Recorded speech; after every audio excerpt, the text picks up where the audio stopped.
Hello everybody, and welcome back to Let's Play Gabriel Night 3.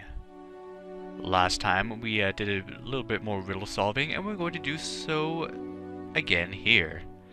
But not for the entire episode. It doesn't let you do everything right away. But anyway, I finally found the thing in the church I was looking for. Now, it talks about here was the hint. The sanctuary is the font. It's kind of a fountain of love. Okay, and it talks about the four are the stuff of alchemist's laboratory. And the angels hold tight their secret of the angle that is the key to the kingdom. So we have a sort of fountain here with four angels which hold the secret of the angle. I think these four angels are mentioned in Le Serpent Rouge. I bet this is the statue Taurus mentions. So they hold the secret of the angle. Those angels' gestures might not be what they appear. Let me see if I can figure it out. Alright, and if we draw dots from their hands... It's a tilted square. That gives you the hint of what you need to do with the square. Alright, now I'll meet you back at the computer. Alright, I'm back here. And I want to take a look again at this thing.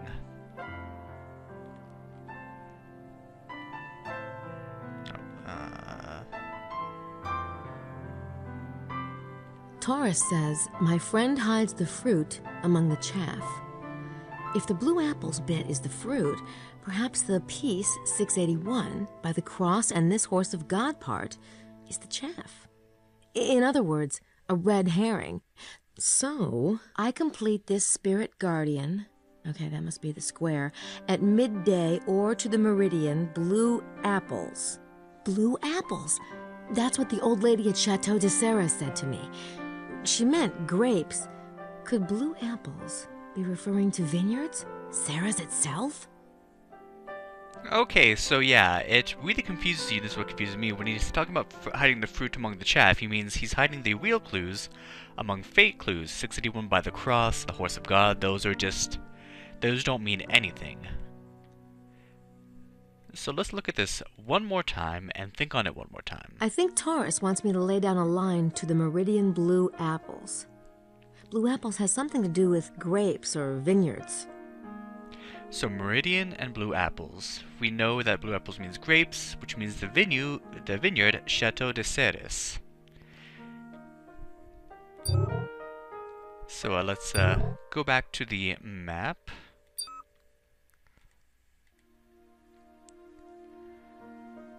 And let's lay down some points.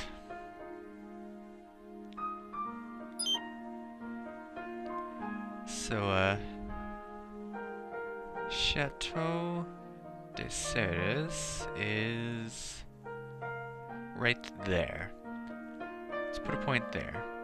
It also talks about the meridian. What that means is the point where this first line from the first riddle crosses this circle here. So let's put a point there. To the meridian blue apples. In other words, to the meridian from the vineyard. And now that will tell us how we need to tilt this bad boy here. Yes, that must be it. There we go. So you match it up with the two dots that we got from the clue from Taurus. And now we are one step closer. Now let's go back to this. And it just goes automatically to the next one. Now, when it's like all highlighted like this, I believe that means that it's the next one. So when they're all dark like that, don't worry about them. So there are actually two verses in this next riddle, so we're going to solve both of them at the same time. The mosaic tiles of the sacred place alternate black or white, and Jesus, like Asmodeus, observes their alignment. I can find 64 stones of the perfect cube, which the knights of the beauty of the black wood had scattered when they fled from the white fort while they were being pursued by the usurpers. Reassemble the scattered stones and, working with square and compass, put them into ranks. The knightly order of the perfect cube fits within and gives structure to Our Lady's protector, the Heavenly Quartet. Let's think on that. The tiles alternate black and white. Where have I seen that? 64 squares of the perfect cube. 64 squares. Well, it mentions ninths several times. Perhaps I should look it up. True. Where have we seen that before? We have seen it. There was a hint somewhere. So let's do some more searching.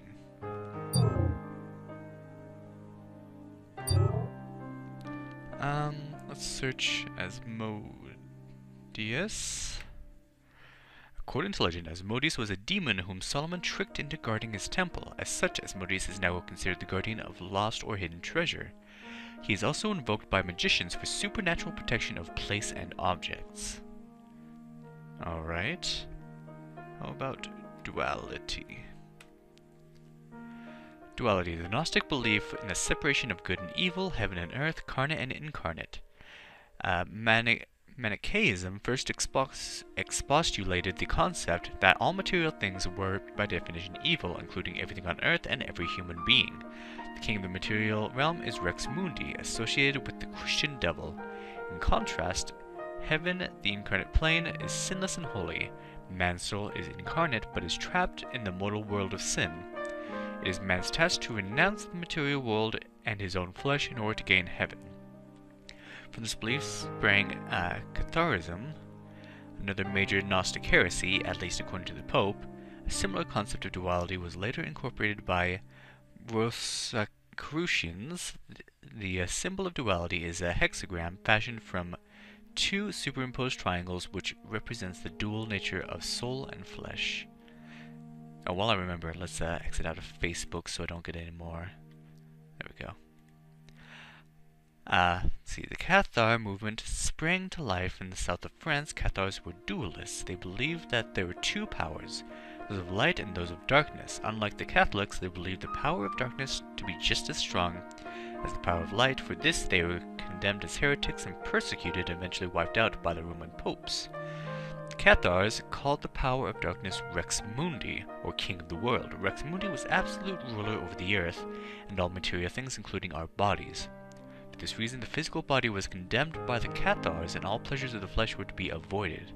But within this corrupt material body, the power of light had inserted a bit of its light, the soul. It was the Cathars' highest aim to strive for unity within the divine, to align oneself with the soul, or the spiritual rather than the body or the material. The image of two triangles overlapping, forming a hexagram shape, was a popular symbol for the dualist concept. One triangle was black and represented the power of darkness, and one was white and represented the powers of light. Once again, we get these black and white squares. So let's look up knight. We're not going to find Gabriel on here, are we? The warrior of the noble class, typically depicted in body armor, also playing piece in the game of chess. Black and white squares, chess. Remember we saw that chess game before?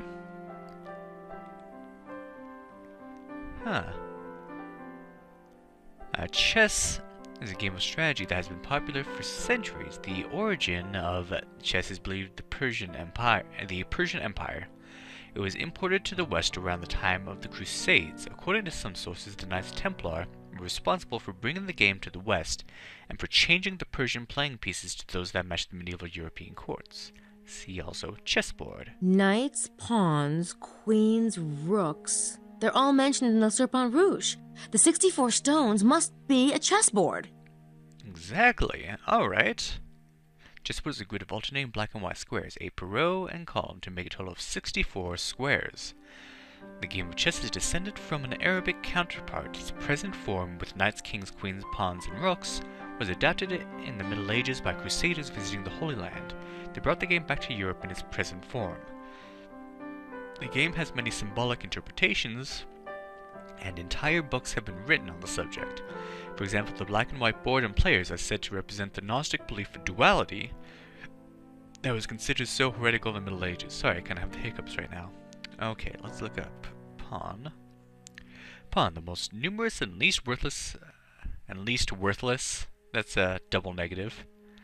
Playing piece in the game of chess, pawns represent the peasant class of the Middle Ages. As such, the word pawn has come to mean any expendable person or device, usually manipulated by higher powers towards aims that the pawns themselves are unaware of. And rook. The castle-shaped playing piece in the game of chess also can refer to birds or towers, lookout places. Kind of like that big lookout place that's here in Le Chateau, the Tour of Magdala.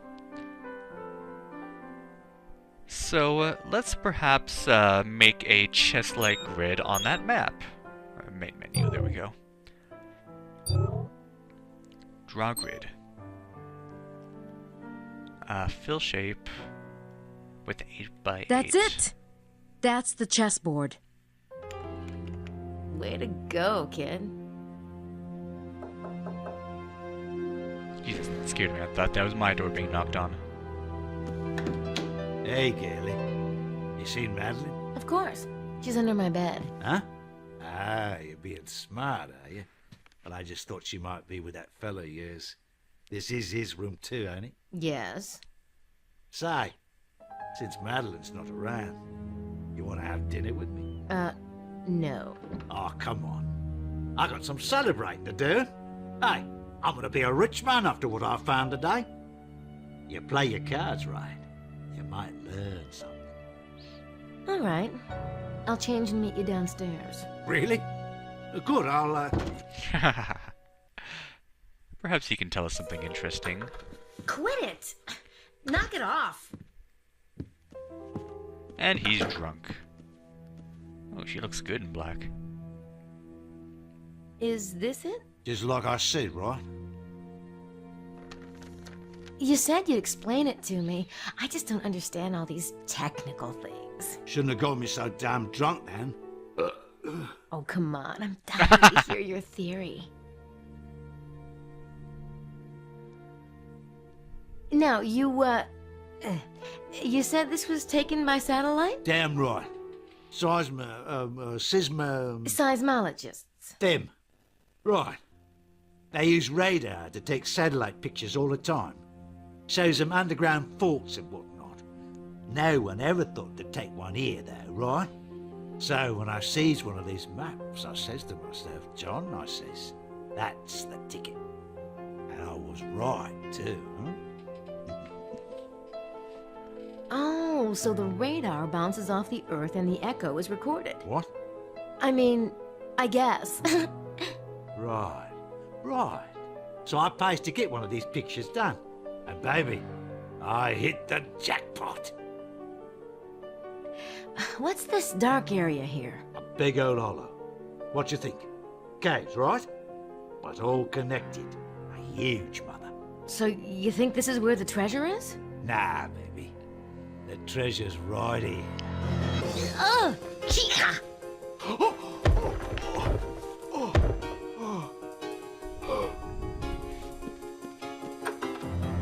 Hi. I just got back and I was trying to, what are you doing with Wilkes, Grace? None of your business. And, don't wait up. I'm sure Mosley's back too, and we do have that catching up to do.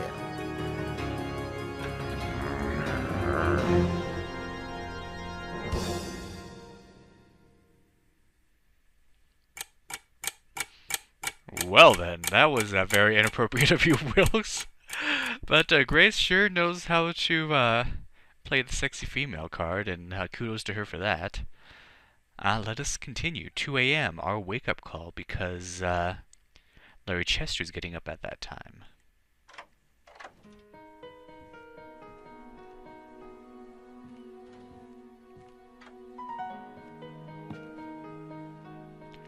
So now let us go to his place, and hurry up because he's waking up at the exact same time. So we really should have gotten up earlier.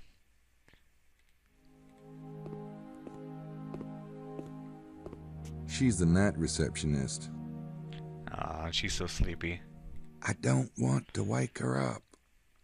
Poor Simone, I know the feeling. I've done midnight shifts before.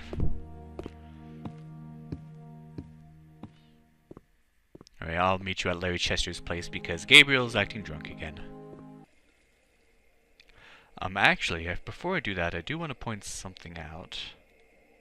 Wait, this isn't... I believe that's Wilkes' bike. Okay, we have...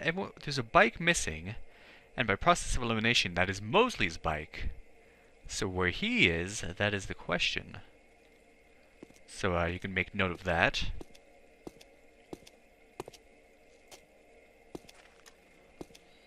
Okay, now to Larry Chester's place, which I believe is... I could pull into the driveway, but that's probably not the best idea. Again, we want to go here and walk over there. Let me see if I can find it again. Is it this way? Oh yeah, it was this way, wasn't it? If I can just... There we go.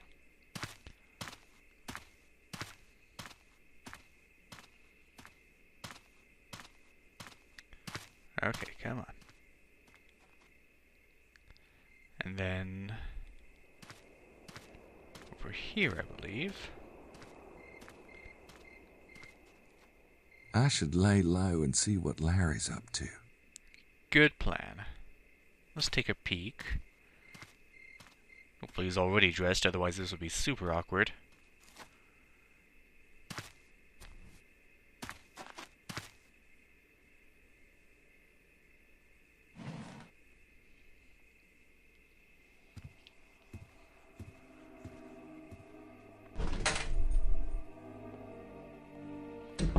Going on with the shovel.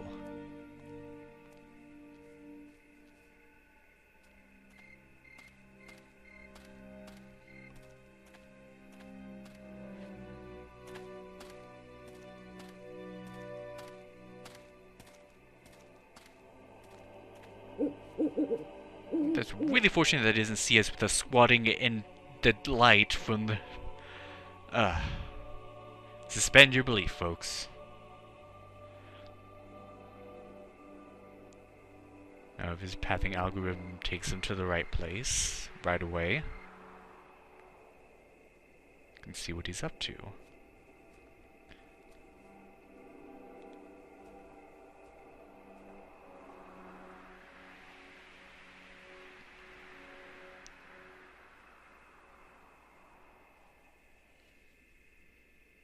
Oh, come on, Gabriel.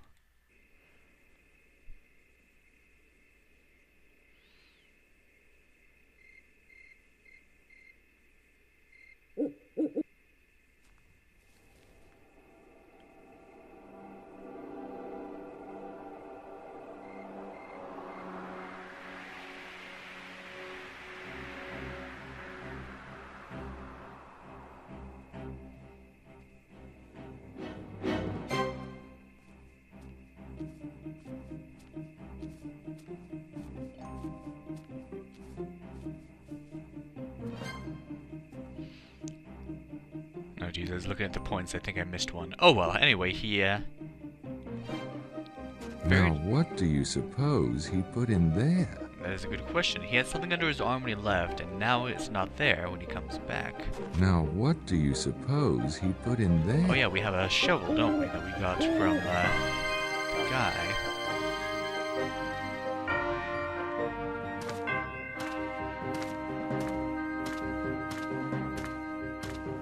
Come on, Gabriel, you can do it. There we go. I'll go get the shovel off the bike. Wait, you didn't put it in your pocket?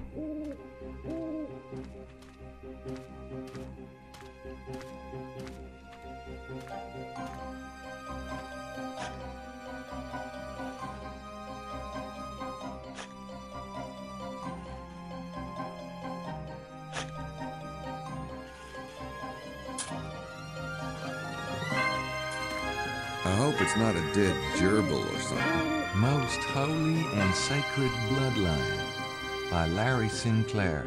Well.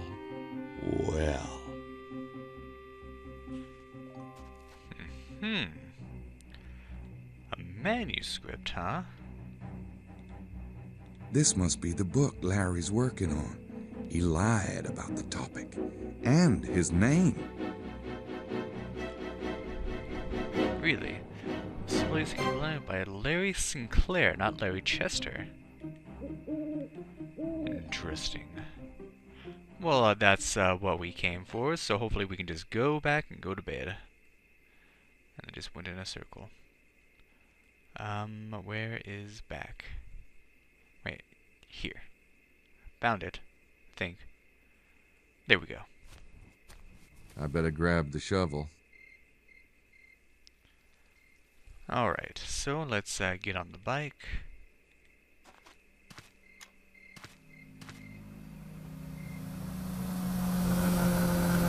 Hello? Gotta follow that thing. Damn it. It was a black sedan, but I missed it. Weird. Well, luckily I do know where it was going. It's going to Chateau de Serres.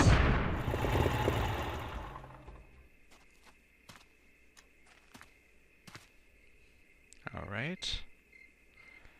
Looks like that gate's closed. They're closed. Let's take a look. Something I'm looking for.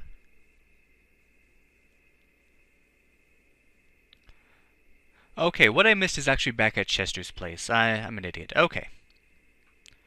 So, on one other thing I forgot to do. Let's use our fingerprint kit on the manuscript. I don't think I need to whoops. scan that into Sydney. Not what I meant to do.